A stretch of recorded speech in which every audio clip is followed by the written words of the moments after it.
नमस्कार दोस्तों, मैं विष्णु शर्मा आपका स्वागत करता हूं आपकी इस कंप्यूटर की क्लास में। जैसा कि मैंने आपको पिछली क्लास में बताया था कि मैं आपके लिए सुपर कंप्यूटर की एक स्पेशल क्लास लाऊंगा जिसमें हम केवल सुपर कंप्यूटर को ही पढ़ेंगे। तो बस ये वही सुपर कंप्यूटर की क्लास है जिसमें हम केवल सुपर कंप्यूटर को ही पढ़ेंगे, उसके अलावा नहीं पढ़ने वाले। तो पहले मैं आपको बता देता हूँ हमने क्या पढ़ लिया अब तक हमने पढ़ लिया कंप्यूटर के बारे में नॉर्मल इंट्रोडक्शन, उसमें उसकी हिस्ट्री पढ़ ली, पीडीएफ पढ़ ली। उसके बाद हमने कंप्यूटर के टाइप पढ़े थे। टाइप में 3 तरह से उनका वर्गीकरण किया था, उनकी कार्य पद्धति के आधार पर, उनकी साइज के आधार पर और उनके अनुप्रयोग के आधार पर। कार्य पद्धति के आधार पर मैंने 3 तरह के बताए थे, analog, digital and hybrid computer. Size के आधार पर 4 प्रकार के बताए थे, जिसमें super computer, mainframe computer और mini computer and micro computer. उसके बाद मैंने आपको बताया था क्या, प्रयोग के आधार पर या अनुप्रयोग के आधार पर, जिसमें मैंने आपको बताए थे general purpose computer and special purpose, सामान्य उपयोग के लिए और विशेष उपयोग के लिए कंप्यूटर। तो ये हमने प्रकार पढ़ लिए थे। अब उसमें से ही हमारा एक है सुपर कंप्यूटर, तो इसको हम आज पढ़ने वाले हैं। राजस्थान पुलिस में कंप्यूटर सब्जेक्ट है जो बहुत महत्वपूर्ण सब्जेक्ट है। पिछली राजस्थान पुलिस की भर्ती में आपने देखा ही होगा कि सबसे ज्यादा क्वेश्चन किससे आए थे, कंप्यूटर से। कंप्यूटर की इतनी भरमार थी कि जिसने कंप्यूटर को सही किया उसका लगभग सिलेक्शन हो गया। तो मेरे साथ भी वही हुआ, मेरा कंप्यूटर बढ़िया था तो कंप्यूटर पे बेस पे मेरा हो गया था सिलेक्शन। तो अब हम कंप्यूटर की बात करते हैं, सुपर कंप्यूटर की। सुपर कंप्यूटर है जिसको हिंदी में क्या बोला जाता है। जैसा मैंने आपको बताया था, कंप्यूटर को क्या बोला जाता है हिंदी में, कंप्यूटर को हिंदी में बोला जाता है संगणक। तो सुपर कंप्यूटर को क्या बोला जाएगा, सुपर कंप्यूटर को बोला जाएगा महासंगणक। क्या, महासंगणक। सुपर कंप्यूटर होता क्या है, सुपर कंप्यूटर ऐसा कंप्यूटर होता है जो सभी कंप्यूटर से तेज हो। केवल समझने के लिए बता रहा हूं, इसकी आधुनिक परिभाषा अलग है, साइंटिफिक तौर पर परिभाषा अलग है। ऐसा कंप्यूटर जो सबसे तेज हो, जिसकी प्रोसेसिंग स्पीड, कार्य करने की क्षमता सबसे तेज हो, और ऐसा कंप्यूटर जिसकी स्टोरेज या संग्रहण क्षमता, संग्रहण मतलब स्टोर करने की किसी भी चीज को, जैसे आप फोन में स्टोरेज होता है ना कितने जीबी तक का, वैसे उसकी स्टोर करने की क्षमता सबसे ज्यादा हो, उसकी गति सबसे ज्यादा हो, मतलब कि 1 सेकंड में वो बहुत सारे ऑपरेशन परफॉर्म करे, उसकी प्रोसेसिंग स्पीड ज्यादा हो और उसमें बहुत सारे प्रोसेसर लगे हो, उसको सुपर कंप्यूटर कहते हैं सामान्य भाषा में। और इसको साइंटिफिक तौर पर आधुनिक परिभाषा क्या है इसकी, ऐसा कंप्यूटर जिसकी गति 500 मेगाफ्लॉप से अधिक हो। ऐसा कंप्यूटर जिसकी गति 500 मेगाफ्लॉप या उससे अधिक हो, वो सुपर कंप्यूटर की कैटेगरी में आता है। ये है सुपर कंप्यूटर की आधुनिक परिभाषा। तो आपको ये भी याद रखना है, सुपर कंप्यूटर की आधुनिक परिभाषा क्या है, ऐसा कंप्यूटर या फिर जो कंप्यूटर, जिस कंप्यूटर की गति 500 मेगाफ्लॉप या उससे अधिक होगी, वो सुपर कंप्यूटर की कैटेगरी में आएगा। तो ये मेगाफ्लॉप, फ्लॉप क्या है, तो इसके लिए हम बात करते हैं स्पीड पर। सुपर कंप्यूटर की स्पीड को मापा जाता है फ्लॉप्स में। किसमें, फ्लॉप्स में। फ्लोटिंग पॉइंट ऑपरेशन मीन पर सेकंड। 1 सेकंड में जितने फ्लोटिंग पॉइंट ऑपरेशन होते हैं उनको क्या बोला जाता है, फ्लॉप्स। शॉर्ट में क्या बोला जाता है, फ्लॉप्स। हम नॉर्मल कंप्यूटर को किस में मापते थे, नॉर्मल कंप्यूटर की गति किस में मापते थे, हम मापते थे हर्ट्ज में। मैंने आपको बताया था ना कंप्यूटर की गति किस में मापी जाती है, हर्ट्ज में। तो अब कुछ ज्ञानी पुरुष बोलेंगे कि सर इसको हर्ट्ज में क्यों नहीं मापते, या फिर इसको मिलियन इंस्ट्रक्शन पर सेकंड में क्यों नहीं मापते। तो इसका भी कारण है कि इसको मिलियन इंस्ट्रक्शन पर सेकंड में क्यों नहीं मापते। मैं आपको बता दूं कि 1 मेगाफ्लॉप में कितने मिलियन इंस्ट्रक्शन पर सेकंड होते हैं, या फिर कितने इंस्ट्रक्शन होते हैं, या फिर कितने फ्लोटिंग पॉइंट ऑपरेशन होते हैं 1 मेगाफ्लॉप में। 1 मेगाफ्लॉप में 10,48,576 क्या होते हैं, फ्लॉप या फ्लोटिंग पॉइंट ऑपरेशन इन पर सेकंड। 1 सेकंड में 10,48,576 ऑपरेशन परफॉर्म होते हैं 1 मेगाफ्लॉप में। अब उधर ही बात करूं, एक मिप्स में या 1 मिलियन इंस्ट्रक्शन पर सेकंड में कितने ऑपरेशन होते हैं, इसमें होते हैं 10 लाख फ्लॉप। उधर हो रहे थे 10,48,576, इधर हो रहे थे 10 लाख फ्लॉप। होते तो वही है, लेकिन क्या है, ये राउंड फिगर में काउंट कर लेता है उसको, मतलब कि सामान्य ले लेता है। वो 10,48,576 बता रहा था, और ये मिप्स है, मिलियन इंस्ट्रक्शन पर सेकंड, ये केवल 10 लाख ले रहा है। तो एक्यूरेट वैल्यू के लिए, करेक्ट वैल्यू के लिए हम लेते हैं फ्लोटिंग पॉइंट ऑपरेशन पर सेकंड, फ्लॉप को, क्योंकि सुपर कंप्यूटर में काम होता है बारीकी से। अगर छोटा सा भी रह गया तो इसमें अंतर तो 48,576 का आ रहा है, तो इतना अंतर नहीं होना चाहिए। वो 10 लाख गिन रहा है और फ्लॉप है जो 10,48,576 गिन रहा है, तो इतना अंतर नहीं आना चाहिए। तो इसलिए हम फ्लॉप को लेते हैं, थोड़ी सी भी कमी ना रहे, गलती नहीं रहे, इसलिए फ्लॉप को काम लिया जाता है। मेगा फ्लॉप्स की बात करें अब तो 10 लाख या फिर 10,48,000 फ्लॉप मिलकर एक मेगा फ्लॉप बनाते हैं। 10 लाख फ्लॉप मिलकर एक मेगा फ्लॉप बनाते हैं। तो 1,000 मेगा फ्लॉप क्या बनाते हैं? एक गीगा फ्लॉप। जैसे MBGB होती है ना, वैसे ही 1,000 मेगा फ्लॉप एक गीगा फ्लॉप बनाता है, और 1,000 गीगा फ्लॉप कितना बनाता है? एक टेरा फ्लॉप। और 1,000 टेरा फ्लॉप एक पेटा फ्लॉप बनाता है। ये देख लीजिए, जैसे अपने GB MB KB GB MB का होता है ना, वैसे ही ये है। जैसे हमारे 1024 KB में 1 MB होती है, और 1024 MB में 1 GB होती है, और 1 GB में 1024 GB में 1 TB होती है। वैसे ही ये है कि 10 लाख फ्लॉप्स में 1 मेगा फ्लॉप होगा, 1,000 मेगा फ्लॉप में 1 गीगा फ्लॉप होगा, 1,000 गीगा फ्लॉप में 1 टेरा फ्लॉप होगा। तो ये है फ्लॉप्स की, एक बार आप स्क्रीनशॉट लेना चाहो तो ले सकते हो। तो ये थे फ्लॉप्स, मतलब स्पीड। तो कंप्यूटर, सुपर कंप्यूटर की स्पीड किस में मापी जाती है? ये मापी जाती है फ्लॉप्स में, floating point operation in 1 second या पर सेकेंड। ये है फ्लॉप्स। अब बात कर लेते हैं सुपर कंप्यूटर की साइज कितनी होगी। सुपर कंप्यूटर की साइज की बात करें तो इसकी साइज होती है लगभग एक बिल्डिंग के बराबर। बिल्डिंग के बराबर क्यों होती है? कि इसमें बहुत सारे प्रोसेसर लगे होते हैं। ये देख लीजिए, ये है दुनिया का सबसे तेज सुपर कंप्यूटर फुजित्सु फुगाकू। इसमें ये छोटे ये कैबिनेट से हैं बहुत सारे, तो ये CPU होते हैं बहुत सारे एक ही सुपर कंप्यूटर में। तो ये सुपर कंप्यूटर है, एक बिल्डिंग के बराबर होता है। इसमें बहुत सारे कैबिनेट होते हैं, बहुत सारे CPU होते हैं एक साथ, जिनमें कौन सी प्रोसेसिंग होती है? पैरेलल प्रोसेसिंग होती है। ये पिछली क्लास में बता दिया है कि इसको अगर कोई काम देंगे हम तो वो बांट देगा कि उस CPU के पास ये काम होगा, इस CPU के पास ये होगा, इसके पास ये होगा। मतलब काम को बांट कर इक्वली समांतर रूप से करते हैं, काम को पैरेलली करते हैं, समांतरली करते हैं, इसीलिए इसको क्या बोला जाता है, या फिर इसकी वर्किंग कैसी है? पैरेलल प्रोसेसिंग, पैरेलली वर्क करता है। इसके सभी CPU एक साथ काम करते हैं, एक काम को डिवाइड करके करते हैं। तो ये पैरेलल प्रोसेसिंग होती है किसमें? सुपर कंप्यूटर में। और सुपर कंप्यूटर की साइज के बारे में बताऊं तो सुपर कंप्यूटर कोई एक जगह जरूरी नहीं कि ये एक जगह ही हो। सुपर कंप्यूटर एक इधर है इसका कैबिनेट, या फिर आधा पार्ट इधर है और कुछ पार्ट दूसरे स्थान पर भी हो सकता है। डिस्ट्रीब्यूटेड और नॉन डिस्ट्रीब्यूटेड रूप में भी रह सकता है सुपर कंप्यूटर। एक इस बिल्डिंग में है, दूसरे बिल्डिंग में भी हो सकता है, दूसरे देश में भी हो सकता है, दूसरे राज्य में भी हो सकता है सुपर कंप्यूटर। तो सुपर कंप्यूटर एक जगह ना होकर अलग अलग भी हो सकता है। डिस्ट्रीब्यूटेड और नॉन डिस्ट्रीब्यूटेड टाइप के होते हैं सुपर कंप्यूटर। और इसमें बात करें कि भाई ये काम कहाँ आता है, इतना तो बता दिया, अब इसके काम भी बता दो कि कहाँ पर काम आता है। सुपर कंप्यूटर के काम की बात करें तो यह आता है साइंटिफिक रिसर्च में, वैज्ञानिक अनुसंधान में या वैज्ञानिक खोजों में। जैसे अब देख लीजिए, कोरोना की वैक्सीन हुई, इंसान ने तो इसको बनाई है, लेकिन इस पर प्रोसेसिंग किसकी हुई है? सुपर कंप्यूटर की। मशीन के बगैर ये बनाना इम्पॉसिबल है। तो ये क्या करते हैं, इस पहले वायरस के बारे में पूरी जानकारी लेते हैं। इसका काम जीन सीक्वेंसिंग का भी होता है, DNA सीक्वेंसिंग बोलते हैं। जीन साइंस में भी हम सुपर कंप्यूटर का यूज लेते हैं।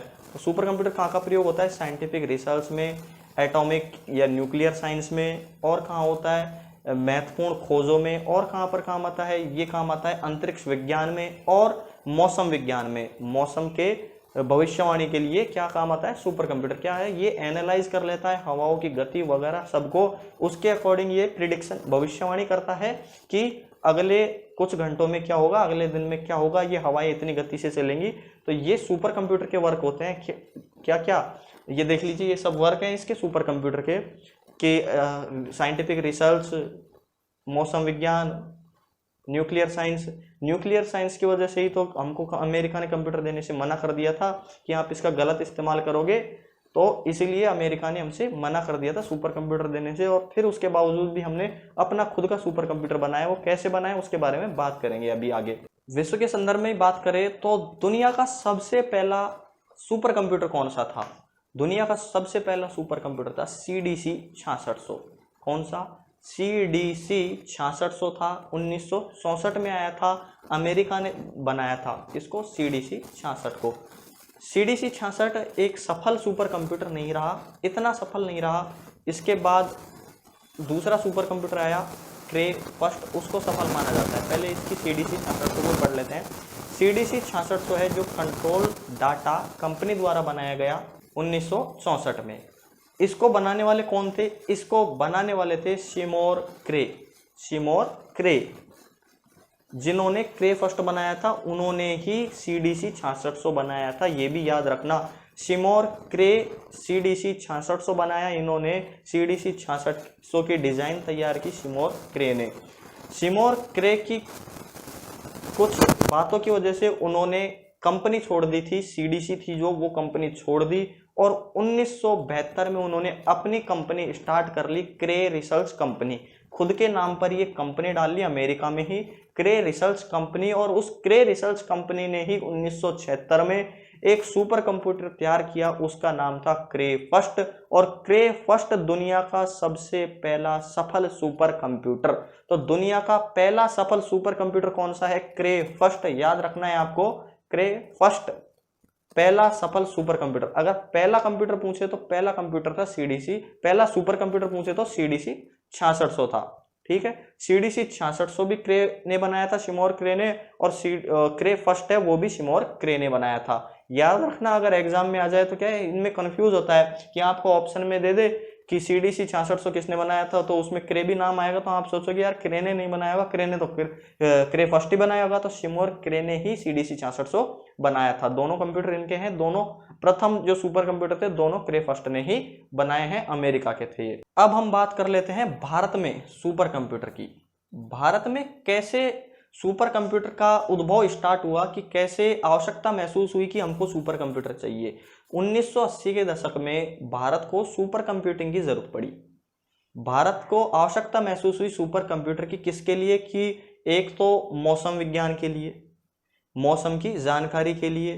भारत को उस टाइम पे राजीव गांधी थे 1987 के टाइम पे। 1980 के दशक में आवश्यकता महसूस हुई तो कई बार अप्रोच भी किया सरकार से रिसर्चर्स ने कि हमको एक सुपर कंप्यूटर की आवश्यकता है जिससे आने वाली विपदाओं के बारे में जाना जा सके। 1980 के दशक में इसकी आवश्यकता महसूस हुई तो 1987 में राजीव गांधी की सरकार थी। राजीव गांधी ने US गवर्नमेंट से सुपर कंप्यूटर की मांग की। किसकी? सुपर कंप्यूटर की मांग की US गवर्नमेंट से, अमेरिकन गवर्नमेंट से। अमेरिका ने सुपर कंप्यूटर देने से मना कर दिया हमको। क्यों मना कर दिया? उन्होंने कहा आप मौसम के लिए नहीं ले रहे हो उसको, इसको आप अपने हथियार बिल्ड करने के काम भी ले सकते हो, अपने हथियार उत्पादन में काम ले सकते हो, इसीलिए हम नहीं देंगे। 3-4 बार उससे पहले भी अप्रोच किया था, लेकिन लास्ट में अमेरिका ने 1987 में मना ही कर दिया कि अब हम नहीं देंगे, आप इसको न्यूक्लियर के लिए, न्यूक्लियर साइंस के लिए लोगे, एटॉमिक साइंस के लिए लोगे, अपने हथियार बढ़ाओगे। क्योंकि 1975 में हम पहले परमाणु परीक्षण कर चुके थे, तो उससे तो पहले ही चिढ़ा हुआ था अमेरिका, और 1987 में हमने मांग की वापस, तो उसने मना कर दिया हमसे। राजीव गांधी के अप्रोच के बाद भी ये मना कर दी, ये डील कैंसिल हो गई, अमेरिका ने साफ मना कर दिया। फिर भारत के जो रिसर्चर थे, साइंटिस्ट थे, उन्होंने राजीव गांधी को विश्वास दिलाया कि हम भी अपना सुपर कंप्यूटर बना सकते हैं। तो क्या हुआ? राजीव गांधी ने 1988 में स्थापना कर दी CDAC की, centre for development advance computing.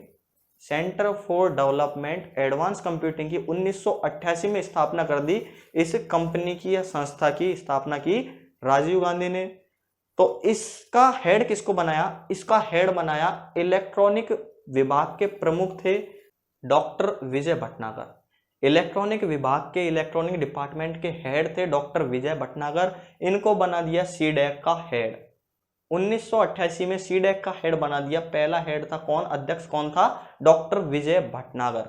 Doctor विजय भटनागर और उनकी टीम ने मात्र 2 साल में सुपर कंप्यूटर का मॉडल तैयार कर दिया। 1990 तक इस प्रोटोटाइप या इस मॉडल को मंजूरी मिल गई और 1991 में हमारा भारत का स्वदेशी सुपर कंप्यूटर तैयार हो गया, परम 8000। परम 8000 था सुपर कंप्यूटर, भारत का प्रथम सुपर कंप्यूटर परम 8000 1991 में तैयार हो गया। CDAC ने तैयार किया था। डॉक्टर विजय भटनागर के नेतृत्व में। डॉक्टर विजय भटनागर को भारतीय सुपर कंप्यूटिंग का जनक माना जाता है, परम 8000 का जनक माना जाता है। कौन, किसको? डॉक्टर विजय भटनागर को।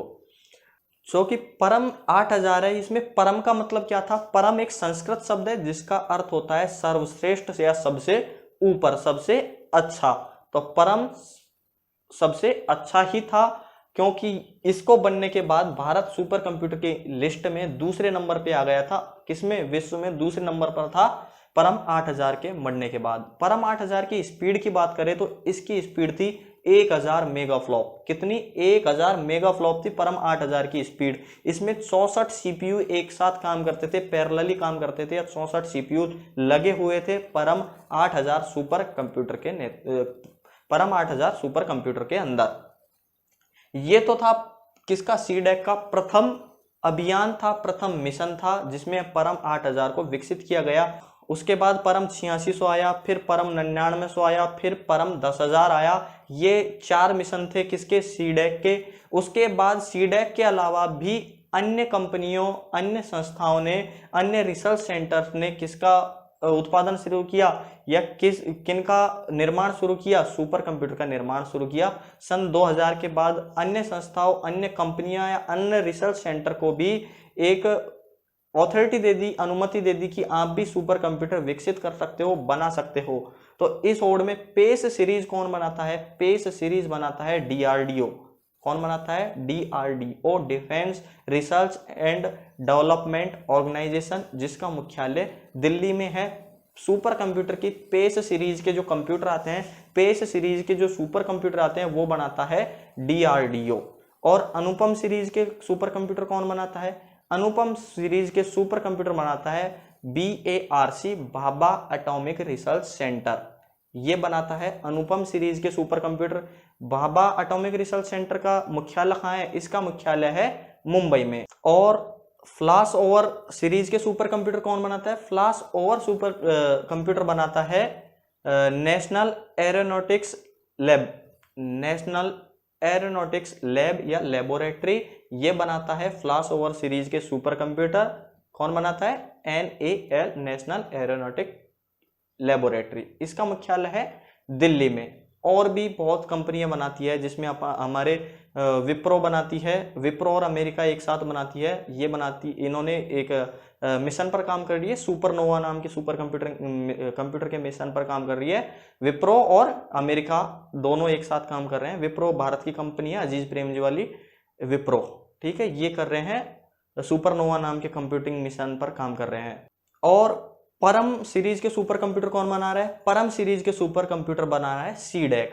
परम में बहुत सारे नाम आ चुके हैं, जैसे हमने परम 8000 पढ़ा है सबसे पहला, फिर उसके बाद परम 8600 आया, परम 9900 आया, परम 10000 आया, परम पद्मा आया, परम युवा आया, परम युवा सेकंड आया, परम शिवाय आया, और भी बहुत सारी, ये पूरी परम सीरीज है। परम सिद्धि आया, परम प्रत्युष आया, बहुत सारे सुपर कंप्यूटर आए। किसमें? परम सीरीज में। ये परम सीरीज की पूरी लिस्ट है। परम सीरीज के बहुत सारे कंप्यूटर हैं जो सीडैक ने बनाए हैं। अब बात कर लेते हैं, एक परम नेट और है। परम नेट, परम नेट क्या है? परम नेट एक हाई स्पीड नेटवर्क है, जैसे इंटरनेट होता है ना, वैसे ही परम नेट एक हाई स्पीड नेटवर्क है। जो किसके लिए बनाया गया है? ये केवल परम सुपर कंप्यूटर्स के लिए ही बनाया गया है, परम नेट को, ठीक है। अब इनसे आगे बात करते हैं। ये भारत के कुछ सुपर कंप्यूटर थे, इनके आगे की बात करते हैं हम। अब हम बात कर लेते हैं नेशनल सुपर कंप्यूटिंग मिशन, जो 2015 में चलाया था नरेंद्र मोदी की सरकार ने। National super computing mission, NSM, राष्ट्रीय महासंगणक मिशन, किसने चलाया था? नरेंद्र मोदी की सरकार ने चलाया था 2015 में। तो इस मिशन का उद्देश्य क्या था, या इस मिशन में क्या था? 2015 में जो इस मिशन चला, इसका उद्देश्य था कि 7 साल में हम 73 सुपर कंप्यूटर, इन 7 सालों में, मतलब 2015 से 7 कितने हो गए? 2022 तक 73 सुपर कंप्यूटर का प्रोडक्शन करेंगे, बनाएंगे। इसके लिए 4500 करोड़ रुपए इनको स्वीकृत किए गए। किसको? जो ये कंपनियां हैं इनको, सीडैक को। कितने? नेशनल सुपर कंप्यूटिंग मिशन के लिए 4500 करोड़ रुपए का फंड दिया गया था, जिसके तहत 2022 तक 73 सुपर कंप्यूटर आने थे। लेकिन हुआ क्या? 2021 आ गई, अभी तक केवल 3 सुपर कंप्यूटर ही मिले हैं हमको, जो 2019 में परम शिवाय था, परम सिद्धि था। इनके अलावा 3 के अलावा सुपर कंप्यूटर मिले ही नहीं। क्या सरकार करेगी क्या 2022 में एक साथ देगी सबको? 2022 में देगी? 3 ही निकाले हैं अभी तक, चलो दे देगी, जब देगी जब देख लेंगे, 2022 भी आएगी, देखते हैं क्या होता है। अब आगे हम बात करते हैं, ये हमारा नेशनल सुपर कंप्यूटिंग मिशन था जो अभी फिलहाल चल रहा है धीरे धीरे, देखते हैं कब तक आते हैं सुपर कंप्यूटर। इससे आगे बात करते हैं हम सुपर कंप्यूटर्स की, कि दुनिया का सबसे तेज सुपर कंप्यूटर कौन सा है और हम उस लिस्ट में कहां पर स्टैंड कर रहे हैं। तो हम बात करें दुनिया का सबसे तेज सुपर कंप्यूटर 2020 से पहले कौन सा था? समिट। 2020 से पहले तक समिट था जो IBM कंपनी ने बनाया था, अमेरिका द्वारा IBM में बना था समिट। उसके बाद 2020 में समिट था जो 2018 में बना था। 2020 में एक लिस्ट आई टॉप 500 सुपर कंप्यूटर की। टॉप 500 सुपर कंप्यूटर में कौन कौन से सुपर कंप्यूटर थे? टॉप 500 में पहले स्थान पर था जापान का फुजित्सु फुगाकू। जापान का था फुजित्सु फुगाकू, ये था सुपर कंप्यूटर। फुजित्सु केवल फुजित्सु नहीं है, फुजित्सु फुकागू, फुगाकू नाम है उसका, फुजित्सु कंपनी का नाम है या फिर उस सीरीज का नाम है, फुगाकू याद रखना है आपको। सबसे तेज सुपर कंप्यूटर कौन सा है? फुगाकू। इसकी स्पीड की बात करें, इसकी कितनी स्पीड थी? 442 पेटाफ्लॉप इसकी स्पीड थी। कितनी? 442 पेटाफ्लॉप इसकी टॉप स्पीड थी, मैक्स स्पीड थी किसकी? फुजित्सु फुगाको की। आपको इतना डिटेल में इसलिए समझा रहा हूं क्योंकि आप RAS की तैयारी कर रहे हो, RAS के लिए दे रहे हो, छोटी मोटी एग्जाम के लिए नहीं पढ़ रहे हो। अगर छोटी मोटी के लिए भी पढ़ रहे हो तो पूरा पढ़ो, क्यों छोड़ के पढ़ रहे हो? जितना आता है उतना तो पढ़ ही लो। इस लिस्ट टॉप 500 की लिस्ट में बात करें सबसे ज्यादा किसके कंप्यूटर थे? टॉप पे कौन था? तो टॉप पे अमेरिका का था। और सबसे ज्यादा सुपर कंप्यूटर किसके थे? सबसे ज्यादा सुपर कंप्यूटर थे हमारे पड़ोसी दुश्मन देश चीन के 219 सुपर कंप्यूटर। कितने? 219 सुपर कंप्यूटर थे टॉप 500 में। 219 सुपर कंप्यूटर, आप सोच लीजिए, टॉप 500 में 219 सुपर कंप्यूटर चीन से थे और 116 अमेरिका से थे टॉप 500 में। भारत के कितने थे? अपने भारत की बात करें तो मात्र 3 सुपर कंप्यूटर थे टॉप 500 की लिस्ट में। भारत इस लिस्ट में 17वें नंबर पर था। भारत के कंप्यूटर किस नंबर पे थे? भारत के एक था परम सिद्धि, जो भारत का सबसे तेज सुपर कंप्यूटर है। भारत का सबसे तेज सुपर कंप्यूटर सिद्धि था, परम सिद्धि, जो किस नंबर पर था? ये था 63 नंबर पर। कितने नंबर पर? 63 नंबर पर था परम सिद्धि। इसकी मैक्स स्पीड की बात करें तो इसकी मैक्स स्पीड थी 4 पेटाबाइट, 4 पेटाबाइट। और फुजित्सु फुगाको जो 1 नंबर पर है उसकी कितनी स्पीड थी? उसकी स्पीड थी 442 पेटाबाइट। परम सिद्धि की टॉप स्पीड या पीक स्पीड की बात करें तो 5.26 थी। पीक और मैक्स ये इसकी 2 स्पीड होती है। पीक का मतलब होता है हाईएस्ट, उससे ज्यादा जाएगा ही नहीं। मैक्स होता है उच्च, सबसे ज्यादा, और पीक होता है बहुत ही ज्यादा, उससे आगे तो बढ़ने के चांस ही नहीं है। पीक का मतलब होता है, ये 2 तरह की स्पीड होती है। लिस्ट में देख लीजिए, भारत के 3 सुपर कंप्यूटर है। दूसरा सुपर कंप्यूटर जो कि 77 नंबर पर था, प्रत्युष। कौन सा था? प्रत्युष, जो कि 77 नंबर था टॉप 500 की लिस्ट में। उसके बाद आता है मिहिर जो कि 144 नंबर पर था। ये 3 सुपर कंप्यूटर है भारत के जो टॉप 500 की लिस्ट में थे। वर्ल्ड के टॉप 500 में भारत के केवल 3 सुपर कंप्यूटर है। और आने वाले समय में जैसा कि सरकार ने कहा है सुपर कंप्यूटिंग मिशन के तहत कि 73 सुपर कंप्यूटर और मिलेंगे, जिनमें से 3 मिल गए, मतलब 70 सुपर कंप्यूटर और बचे जो कि भारत सरकार हमको देगी। न जाने कब देगी, देखेंगे आने वाले समय में। 2022 आने वाली है, नेक्स्ट ईयर में ही देखते हैं आती है या नहीं। तो हमने आज इस सुपर कंप्यूटर को कंप्लीट कर लिया।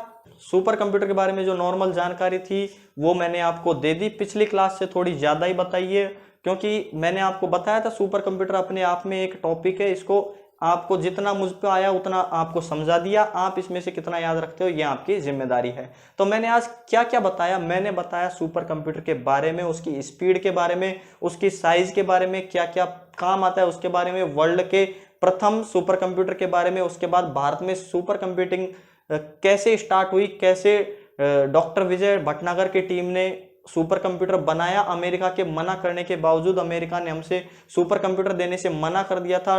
डॉक्टर राजीव गांधी को मना कर दिया था, लेकिन उसके बाद भी भारतीय वैज्ञानिकों ने हौसला दिखाते हुए अपना सुपर कंप्यूटर परम 8000 तैयार किया। डॉक्टर विजय भटनागर, जिनको पद्मश्री अवार्ड में मिल चुका है, डॉक्टर विजय भटनागर जिनको भारतीय सुपर कंप्यूटिंग का जनक माना जाता है। डॉक्टर विजय भटनागर ही वो आदमी थे जिन्होंने भारत का प्रथम सुपर कंप्यूटर बनाया। उसके बाद बहुत सारे परम सीरीज के बहुत सारे सुपर कंप्यूटर आए। उसके अलावा 2000 के बाद बहुत सारी कंपनियों ने सुपर कंप्यूटर बनाने स्टार्ट कर दिए। उसके बाद हमने भारतीय राष्ट्रीय super computing mission national super computing mission की बात की, जो 2015 में चालू हुआ। उसके बाद हमने टॉप 500 की लिस्ट में जो टॉप पर थे उनका विश्लेषण किया और भारतीय सुपर कंप्यूटर का विश्लेषण किया जो उस टॉप 500 की लिस्ट में थे। तो ये था हमारा सुपर कंप्यूटर। आशा करता हूं आपके ये समझ आया होगा। सुपर कंप्यूटर आपको याद रखना है, आपको अगर पास करनी है एग्जाम तो ये याद रखना पड़ेगा।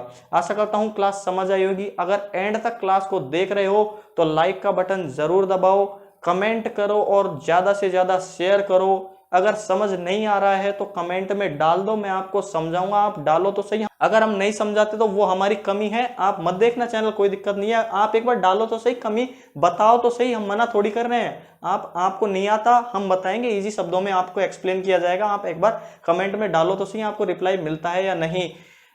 अगर चैनल को अभी तक आपने सब्सक्राइब नहीं किया है तो चैनल को सब्सक्राइब करो और बेल आइकन जरूर दबाना, जिससे हमारे लेटेस्ट नोटिफिकेशन सबसे पहले आप तक पहुंचेंगे। धन्यवाद।